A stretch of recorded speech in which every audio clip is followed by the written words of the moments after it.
Good evening, and thank you all for coming tonight.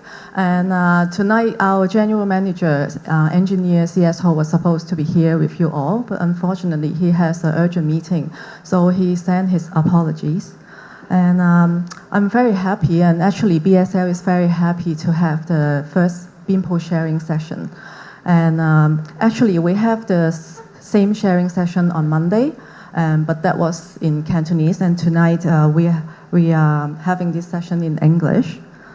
And different from other seminar or CPD organized by BSL, which mainly focus on technical issues on specific topic, we aim to have an open dialogue and direct communications with our stakeholders, the BIMPRO, on regular basis through this sharing session.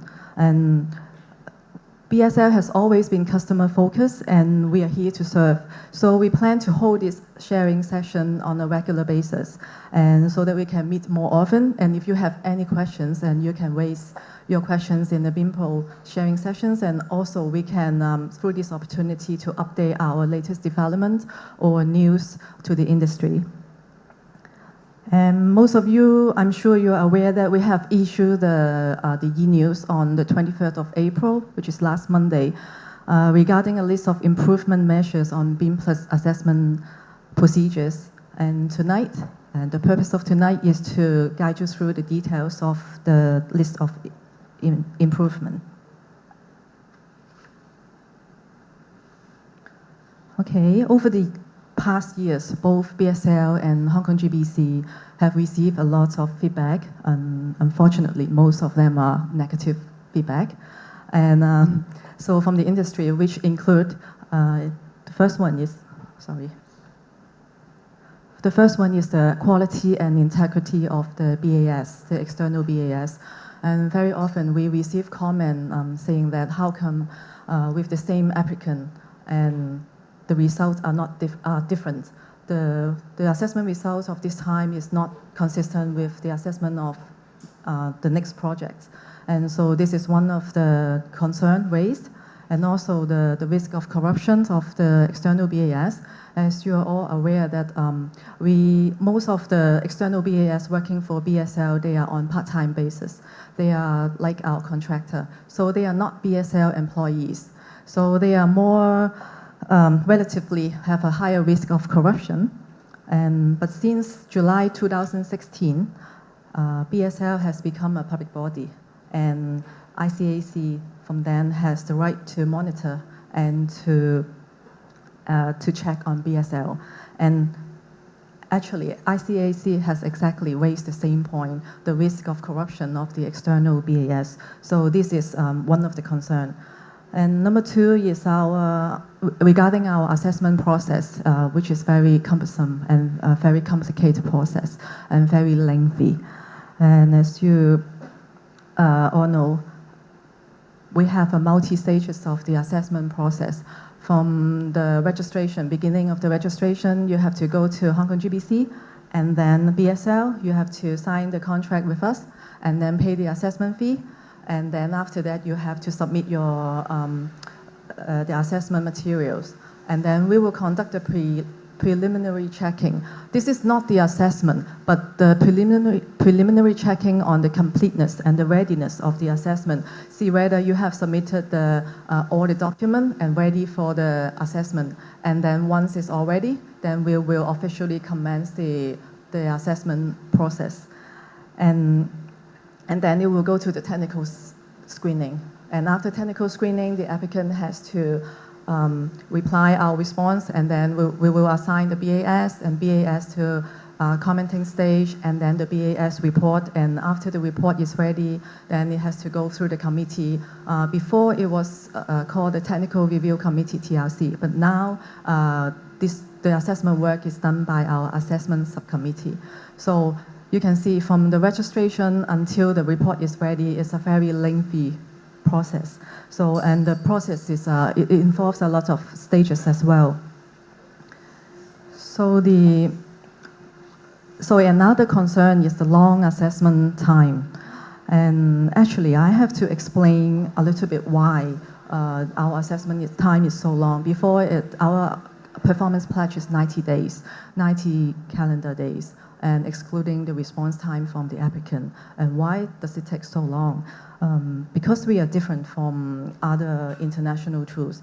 Actually, one of the concerns is like compared to other international tools like LEED or Green Star, and 90 days is relatively long. And because Hong Kong is different, we have a GFA concession linked with our BEAM Plus assessment, and we are like a gatekeeper for BD or government. So some of our process is unique. Like the BAS, they are confidential, they are anonymous. We cannot expose their identity to the industry. And that's why, and we have a unique process and it's different from other tools. And another feedback is on the opportunity to retry. And right now we have the post-TRC clarification and the reassessment mechanism. But unfortunately, it's only open to project that is targeting gold or above. So only open for projects with a target rating of gold and platinum. And otherwise, if your project is targeting silver or bronze or below, then you're not eligible to apply for the reassessment, or there will be no post-TRC clarification. And why is it?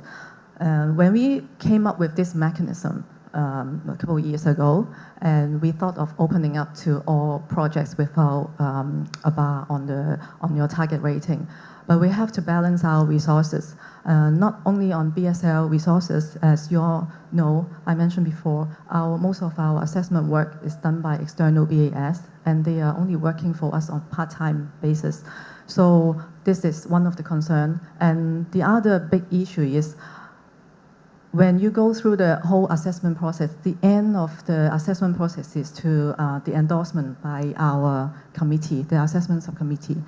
And because most of the, actually all of the committee members, they are pro bono, meaning they are not paid staff of BSL. They are only volunteer working for BSL. So we cannot demand them to work like a full-time job for us.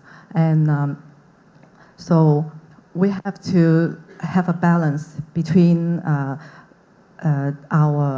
concern from the industry, our committee members, and the BSL and BAS resources. And given the reasons, and so we have to balance the interests of different parties. So with the limited resources, we have to give the priority to projects that are seeking for consent. So if you are going to retry, or if you are only for post-TRC, then we will treat that as a second priority. And that's why at the beginning we have a limitation for projects only targeting gold or platinum, only eligible for the post-TRC or the reassessment. Okay, number 4 is regarding the communication. And very often we are being criticized for lack of direct communication. And most of the applicants, they would like to have a direct dialogue with our BEAM assessor, because they are the one who give out the comment, and they are the one who write the report. And very often the applicant, they have the questions on the comment, but they cannot direct communicate with the BAS. And I know you are very frustrated, and how come I cannot talk to the BAS directly? As mentioned before, because we have the GFA concession, so we have to be unique in our process. So the BAS, they have to keep their identity confidential. They cannot tell they are BAS. They cannot contact the project team. They cannot tell the applicant who they are, and even the committee members who endorse the project, they will not know who the BAS are until the moment the BAS enter the room to present the project to the committee. And that's why we cannot have the direct communication between the project applicant and the BAS. And because of this, BSL technical staff will act as a middle person to liaise between different parties. And that's why it's part of the reason why our process is kind of cumbersome and lengthy. And also the 4B, it talks about there is lack of direct and positive feedback, meaning when the applicant asks us some questions, and very often we, BSL technical staff, act as a middle person, even though we know the answer, we know the advice, but we cannot directly tell you what to do and how to do, because we don't have the authority. We cannot tell you the answer, and in case our answer is not the idea of the committee member, so we can only give our advice as per our experience sitting in the ASC committee. We know in the past experience and likely the case will be like this, or likely it will not be approved. So we can only give you advice without commitment, and that's why we cannot give you a positive and definite answer to your questions. And then we also have feedback on our online submission, and it's talking about like why do we have to do it the old-fashioned way, and a lot of other international tools, they already have the online submissions, and how come we cannot be the same? And so this is one of the feedback as well. In short, the expectations of the stakeholders are summarized as time. You want to have the assessment as soon as possible, and certainty. You want to be certain of your assessment result and or your questions, and consistency. You want to have a consistent assessment result of different projects, and also you want to have affirmative advice. You also want to have a friendly and transparent assessment process. Okay. So what have we done? You can see there's a long list of concern from the industry over the years, and actually both BSL and Hong Kong GBC are very concerned, and we are very determined to address the comment. And I think all of you will agree that we have taken on board the industry comment over the past years, and in fact we have rolled out a series of improvement, including like just mentioned before, the post-TRC clarification, the reassessment, and the multiple FA. These are all measures taken on board, and then we consider your comment, and then we roll out some refinement measures. Okay. And so how do we address the feedback I just mentioned, the long list? And to compress the assessment cycle or the duration, so we have to do something in the assessment process. So we deleted the technical screening. So there will be no longer technical screening. Without simplifying the process, it is impossible for us to shorten the assessment time and to simplify the assessment process. So after the submission arrived our BSL office, before, then you will go through the technical screening, but now it's cancelled. There's no longer technical screening stage. Okay, it will directly go to BAS comment. So after you submit your material, we will directly appoint the BAS once, and then they will do the comment, and then the rest of the stage more or less the same. And before I continue, I must emphasize all these refinement measures only applicable to MB projects, to new buildings, and so far it's not applicable to existing buildings, neighborhood, or BI yet. So because we want to roll out this series of enhancement, and then seek the feedback from the industry, and then eventually we hope we will also apply the same measures to other tools. I have a question here. One of the important functions of the technical screening in the past was to establish that the submission for the project is complete, and most importantly, that the prerequisites have been fulfilled. Because if the prerequisites are not fulfilled, then that project is not suitable for assessment. So if you eliminate the technical screening, means that you want to proceed and retain a BAS by contract only to find out that the project for which you retain the BAS is not suitable for assessment. Okay. Actually, we have some measures on the BAS as well, and it will be in the later slides, and which I will explain more when it's arrived at. I mean, No. will BSL staff establish that the project submission is complete and that it contains fulfillment of the prerequisites? Okay. When a submission arrives our office, and usually we will do a preliminary checking, that is the completeness and the readiness of the assessment. But I must emphasize, and the assessment process is only, BSL is not the only stakeholder. The BIMPRO as well, the applicant, they are also responsible to compile a complete assessment as per our requirement. So technical screening before, actually we are not doing the assessment per se. Our staff, in the technical screening stage, we are actually enabling the BAS to do the assessment in their BAS commenting stage, meaning that we are checking on the adequacy of the document. Correct. Yes. So if the project doesn't fulfill the basic requirement of having fulfilled the prerequisites, means that any movement from there is useless work. It's just redundant work from there on. So if you eliminate this stage of checking whether prerequisites have been fulfilled. Okay. Before you retain the BAS. Yes. There is still a BAS comment stage. It's not technical screening. It's not the only stage of the entire assessment process. Is only one of the steps, and we eliminate these steps is because we cannot eliminate the other process. But the point is that if you have BAS comments, the BAS is a contractor.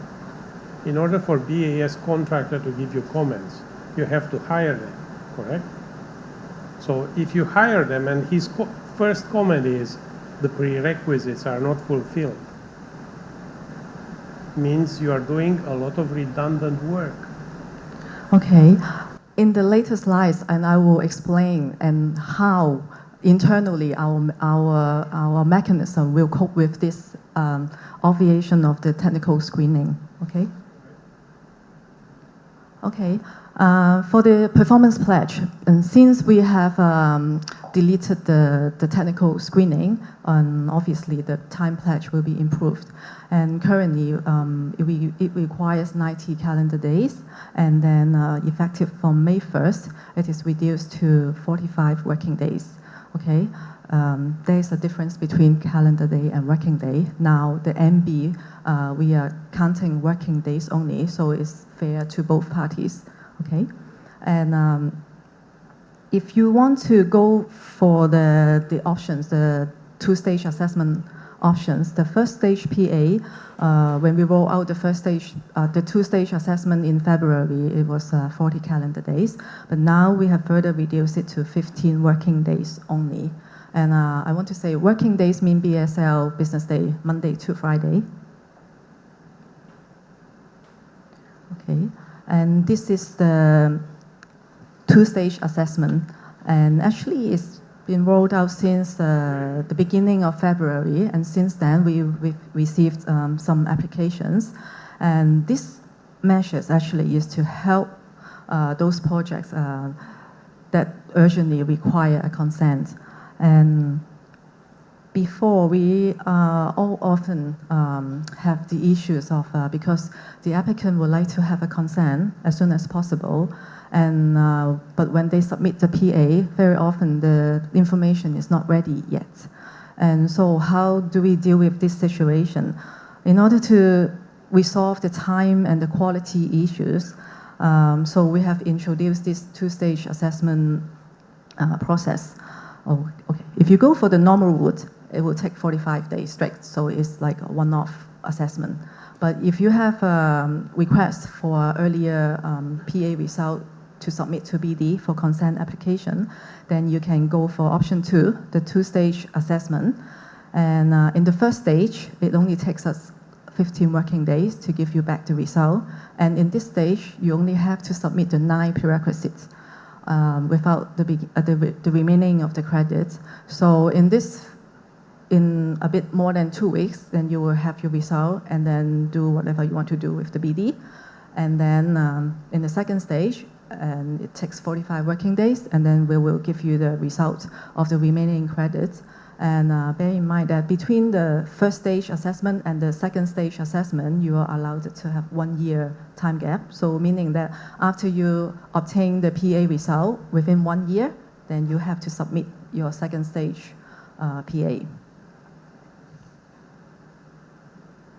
And I must also say that you don't have to make a decision at the beginning of the assessment or upon your registration or upon signing the contract with BSL to determine whether you want to go for option 1 or option 2.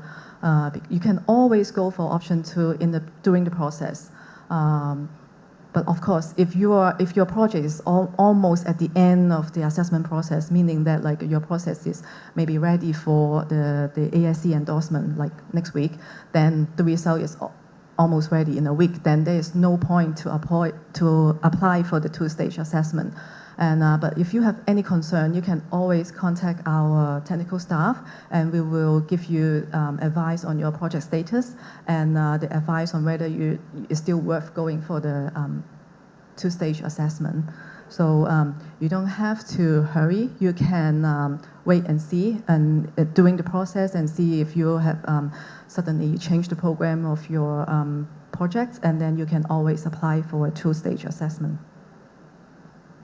And another good news is, 2-stage assessment, you need to pay a fee, but we have reduced it from $30,000 to $15,000.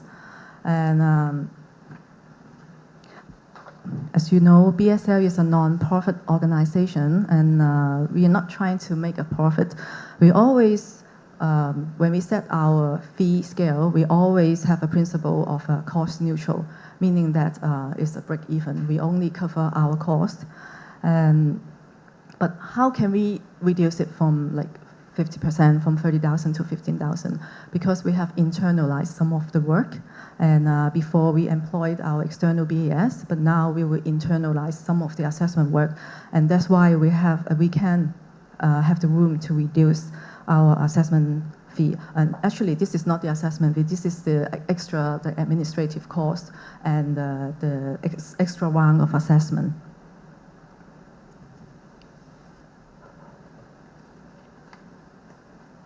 Okay. Another feedback is the lack of retry opportunity. And before the reassessment and the post-TRC is only open for projects with a target rating of gold and above, and anything below gold rating, they are not eligible to apply for reassessment, or there will be no post-TRC. And so meaning you are deemed to accept your result. It doesn't matter the result. If you drop from like silver to unclassified, you still have to accept the result, and you can only appeal, And but since 2016 October, we have introduced the reassessment process, and in 2014, even earlier, we have introduced the post-TRC, and since then, projects with target rating of gold and above, they can have a second chance to secure their target rating. But now we have further opened the opportunity to all projects, to all NB projects only. So EBA, BI, and ND, so we have to wait and see. So all NB projects, if your assessment result is available after May 1st, so meaning that what happens if I have a project ongoing and I don't have the assessment result yet? So does it mean that I cannot enjoy this refinement measures? The answer is no, you can still, as long as your assessment result is after May 1st, then you can still apply for reassessment, and we will still offer the the post-TRC to you. Okay? And there's a review mechanism, and this review mechanism aims to resolve any differences or misunderstanding between the project proponent, the applicant, and the BIM assessor. And before, if the applicant is not happy with the result, what do? you can only go either accept the result, like even though you're not happy, or you can apply for reassessment, or you can appeal. And but sometimes there is some obvious mistakes, like maybe a calculation mistakes or some minor or obvious mistake, but there is no way to rectify the mistakes other than going for appeal or reassessment, which is a long process. Okay, but now we have introduced the review process. So after we issue the result, the applicant has 2 weeks to think, to review the assessment report, and then let us know if they have any concern, and then we can resolve any obvious issues during these 2 weeks. Okay, review is not the same as appeal. Okay, review is will be assessed by the same group of people, meaning that they will look again what you have submitted and what their decisions were, and if there's any changes on the decision. So it's done by the same group of people, and we look at the same question. So it's kind of like a post-TRC, like a second chance to look clearer on the issues, okay? And there's no need to pay. This process, you don't have to pay for the review. But if you're, after the 2 weeks, if you're not happy, then you can go for the normal procedures, like the appeal, okay? But appeal is different. Appeal will be assessed by another group of people with fresh eyes, meaning they have not assessed the projects before. So this is called the natural justice, the appeal. Okay. One question here. So both the review and the appeal will be based on the original information submitted by the applicant. Yes, correct. So if there is a mistake in the calculation made in the submission, that will not be changed. That will remain a mistake and will be reviewed again by the people who have already reviewed it. And if they still find that there is a mistake, they will base their assessment on that. Yes. The applicant cannot rectify that mistake in the process of the review or appeal. Yes, you are correct. The applicant cannot change the submission in order to review, because we want the process to have an end. If you keep on changing the answer, then there is no ending, right? So in order to review is to review what you have submitted and to clarify if there is any misunderstandings. Maybe, sometimes we make mistakes as well. And maybe you have submitted document A, but we contested the credit because you didn't submit document A, and then maybe you can point to us, hey, I did submit it, and then we can rectify that during the review process. And so these obvious mistakes, we don't want you to go through the appeal, which takes time and money, and that's why we introduced this new process. And so you cannot change the answer in the appeal and in the review. Review is just, we look at the issues again, okay? Okay, this will answer your questions, and how can we do it? And some of you, actually, we have received, some questions, even though when we put forward this proposal to our committees, and some of the members, they were wondering, and how could you achieve the 15 working days performance pledge or the 45 working days performance pledge, and as compared to 40 and 90 days now, and because we have done some measures on the vetting authority and the BAS. And before, all our assessment were done by external BAS, and all the assessment must go through the assessment subcommittee.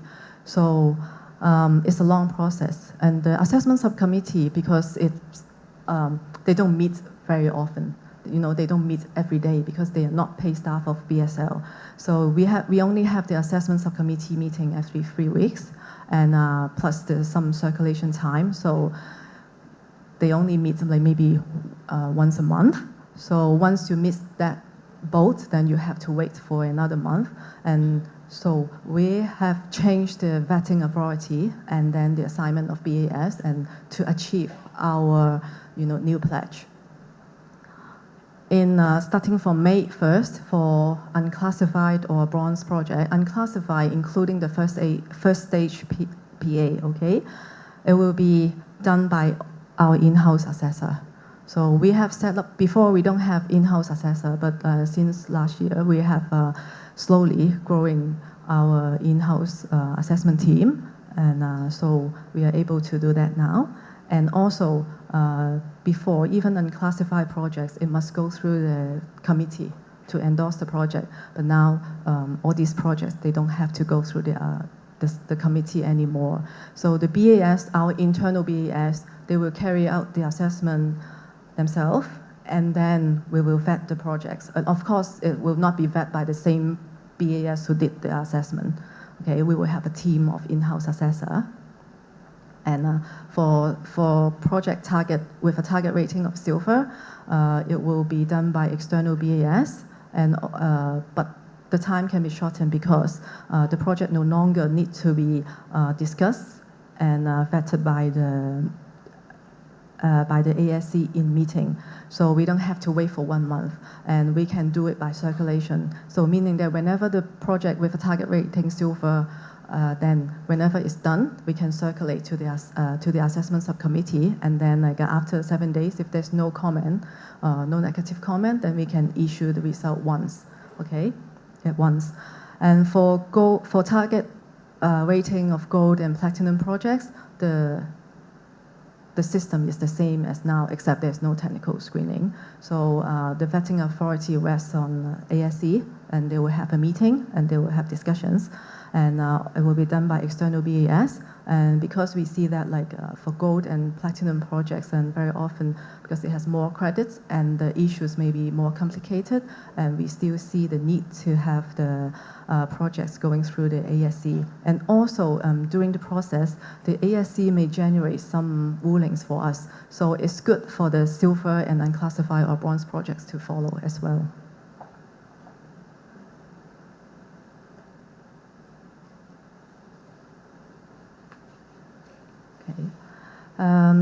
We also received the comment on our communication and the feedback channel. In order to beef up on this aspect, we have the BAS liaison group, meaning the BAS sharing session, which we did twice already since last year, the end of last year. And then now we have the BIMPRO sharing sessions, and we are so happy to have the first one. And we will do it on regular basis, and so that you can raise your questions or concern, and we can have a direct dialogue. But this is not a place or event for discussions of project-specific issues. And we want to have general issues with common interests like all of you are concerned of. If you have project-specific issues, then you should still call our the project officer. And the online submissions. And we are working on the online submissions now. And so in the future, if you're familiar with the LEED system, and we are going that way, and then you will have to submit each credit online and upload your document online. And now you upload on FTP, but we still do it manually. But in the future, and you will submit credit by credit with the submittals and the checklist, and or on a web base.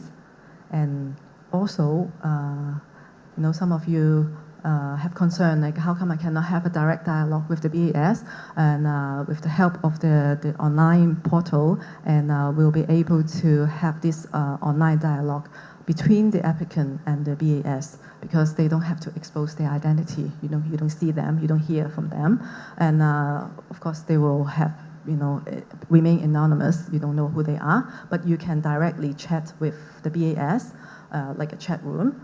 But this will be a later stage of the e-submission, the whole thing. The first stage we want to roll out, like you will be able to submit online first, and then the second stage, and we will hopefully we can do some automatic assessment to further improve the assessment time, and then we will have the chat room, so you will have the real-time interaction. Okay. And that's all for the refinement measures. So what are the transitional arrangement? You know, some of you are very concerned. What if I have projects that's going on? What if I have a project that have the result already before the launch of this refinement measures? And so before May 1st, if you have submitted your projects, either FA or PA, then you still have to go through the 90 days performance pledge. The reason for that is because you have consumed the technical screening. We cannot take back the technical screening, so the time is spent. So we have to remain the 90 days performance pledge, okay? And then also the same apply to first stage PA and the second stage PA. And if you have submitted your the material for the first stage PA before May 1st, and again, because before May 1st, technical screening still exists. And so we cannot take back, we cannot delete the time spent on the technical screening. So the 40 days still apply. But if you have your PA submitted on or after May 1st, either PA or FA, so if you have PA done before May 1st, and then you have the FA, commence after May 1st, it's okay. Then the FA will count 45 days only, okay? And the same apply to first stage PA and the second stage PA. And the reassessment opportunity, okay. If you have the assessment result after May 1st, so it doesn't matter when you submit the project, as long as the assessment result is available after May 1st, then you are still eligible for reassessment and the what? And the post-TRC clarification. Yeah. Okay. That was quick. Any questions?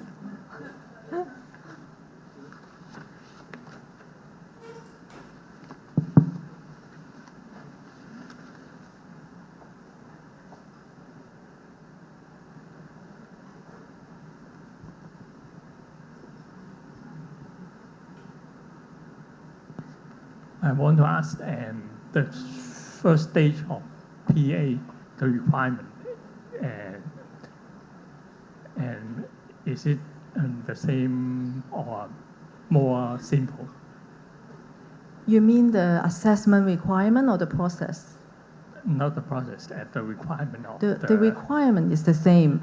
We didn't lower the standard, we just simplified the process, split the assessment process into two. And before, because you have to, for example, if you want to target rating platinum, of course you have to do a lot of submissions and preparation work.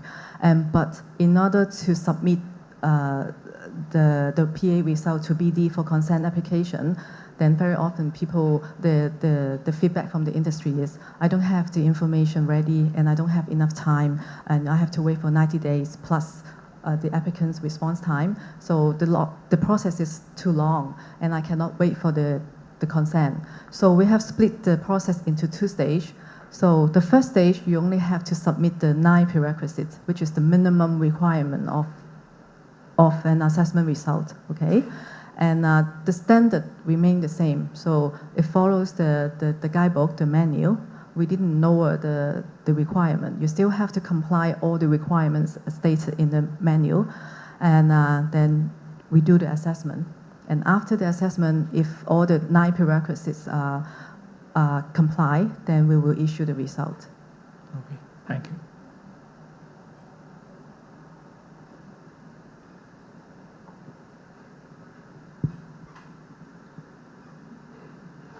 So any other questions?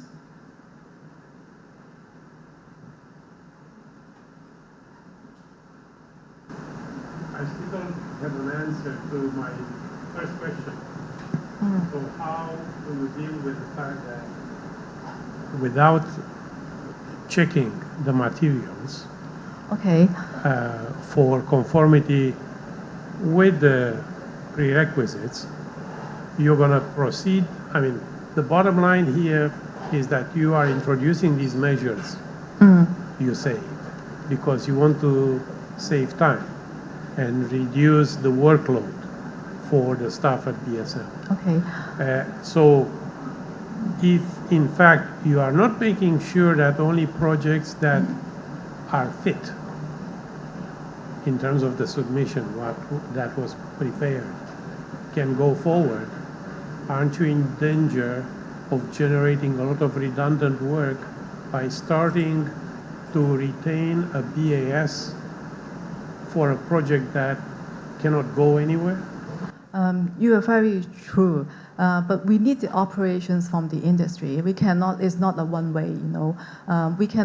We receive comment on our assessment process and the time, and in order to simplify the process and to reduce the time, and we must obviate some of the process. And actually, it's not the applicant. It doesn't mean that the applicant's not responsible to, you know, submit a quality, you know, assessment. The BAS comment stage, they will still look at the assessment material, and actually, it's kind of combining the technical screening and the BAS comment stage together. If the BAS find that the submission is not up to standard, we will tell the applicant, hey, you are missing this and missing that, and you have to respond. And hopefully, if they answer our questions, then it will go through the assessment, the BAS report stage, and then, you know, we'll go for the rest of the assessment. And it's true that it will generate some of the, you know, extra or unnecessary workload if, you know, after the BAS report, we still find that the submission is not up to standard and not meeting the prerequisite. But then we will, you know, as of now, we already have the mechanism. If any projects failing to meet the prerequisite, they will have the reassessment, you know, chance so that they can answer again. That's the what you're doing. You're just prolonging the agony, because up to now, it was a switch, go, no go. No prerequisites met. The project cannot go for assessment. So then the applicant knows, and they don't need to pay the money for the BAS because they cannot move forward. And also the same for you. You don't have to retain a BAS only to find out that the project for which you retain that BAS cannot in fact move forward. And then you block a block of time from the BAS time and from the applicant's time for something that in fact cannot move anymore.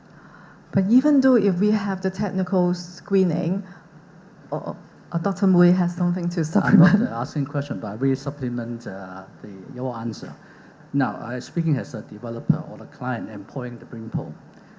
Now, the screening process is just giving another chance for the BRIMPO to rectify the inconsistency or incompetence. To me, the prerequisites are very clear, the requirement very clear, the list of documents to be submitted very clear.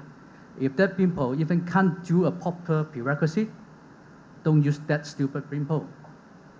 But for the rest of the credit, probably there will be some gray area need to be clarified. But having said that, the BRIMPO, the applicants still have the chance to answer the question from the BAS. The BAS also has a responsibility to ask the BRIMPO for more information so that they can assess the prerequisite. Now, if the BAS already given the BRIMPO the chance to submit the informations, and still the BRIMPO cannot do it, just sack the stupid BRIMPO. Yeah, and I want to supplement that even though if there's technical screening and we spotted some irregularities, not complying the basic requirement, the 9 prerequisite, we don't have the authority to say, hey, that's the end of the assessment. We do not. It still has to go through the second stage, which means we have to employ the assessor who has the authority and the capability to give a proper comment and the report to say that, hey, I have assessed your submission and that's the result and you're not meeting the prerequisites. My point here has to do with efficiency and efficient use of time of all parties. As we know, all these parties have limited resources and limited time. If you start shooting into this matrix, all these projects that in fact are not moving, you're gonna clog the arteries of your organization and of the assessment process with projects not going anywhere, because you will retain BAS. So when you will go for another project to that BAS, you will say, well, sorry, I'm booked for a number of projects. I cannot take your further project. So you have a limited number of BAS too. So my point is, you have to still have a go, no-go switch. If a project submission, initial submission, is not sufficient to warrant retaining a BAS, it's better to cut the line right there and give the applicant a chance to resubmit and start the process once, or restart the process once you have that information complete and ready to go. Okay. We still have the pre-checking, the stage. Pre-checking stage meaning that after you submit your package to BSL, our staff will actually do the checking, meaning like whether all the submissions, the submittal, the document checklist, they are all, ready, and then we will proceed to the next stage. So the prerequisite, basically document checking is kind of obvious, and it's also the BIMPRO responsibility, to do a proper job. And they know, because our requirements are clear on the book. And fine, if you are telling everyone now, it is not the BSL's responsibility to verify that the prerequisites are fulfilled. And it's all on the applicant. I have no problem. If this is what you're saying, fine. It's written in the procedures manual that like the applicant, they are actually responsible. It has always been said, but it has always been the practice that the BSL did a technical submission and had this go, no-go switch in case the prerequisites were not fulfilled. Okay. So if you are changing that, that's fine, wonderful. Just put it in plain language so that everyone understands that this is the case. Okay, and this is a good beginning because we have the BIMPO sharing session, and then we are giving out this message. The people charging us 1 million or 2 million fees, they have the responsibility to make it work. Not BSL charging them 1 million, 2 million from people. So as a client, we are expected people to do their job well. It's not BSL's job. Just like Lee won't tell you what to do. I think you're moving in the right direction. Thank you. Is there any more questions on the refinement procedures, or anything that's not included in our proposal that you think will be great in the future? What, any improvement that you want?